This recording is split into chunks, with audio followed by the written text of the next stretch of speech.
বলুন, জয় যিশু। জয় যিশু। 23 বছর জেলে ছিলাম।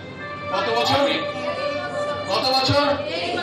23 বছর জীবনে, মানে বুঝতে পারছেন, 23 বছর জেলের মধ্যে। জেলে যাওয়ার পরে আমার মা আর আমি দুজন, মা আমার এই রাজীবদার কাছে যাতায়াত করতেন, আমাদের পাড়ায় প্রার্থনা করতে। আমার মা রাজীবদাকে বলে যে আমার ছেলে জেল থেকে বেরোচ্ছে না, কান্নাকাটি করছে। তারপরে আমার রাজীবদা আমার নিয়ে প্রার্থনা খুব করত এবং আমার মা, আমি নিতে থাকি সব সময়, এবং ঠিক আমি 6 মাসের মাথায় বেরিয়ে যাই জেলে থেকে বার হয়ে।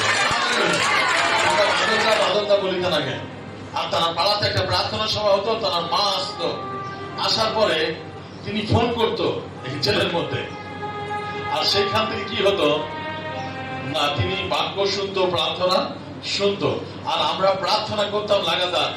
আর আমি তার মাকে বলেছিলাম যে আপনার ছেলে একদিন ফিরে আসবে আপনার কাছে, আপনি অপেক্ষা করুন, প্রভু গৌরব হবে। হালেলুয়া। আর দেখুন 23 বছর পরে প্রভু তাকে রিলিজ করেছেন এবং তিনি জেল থেকে বেরিয়ে এসেছেন, এখন প্রভু যিশুর পথে চলছেন। হালেলুয়া। আনন্দ।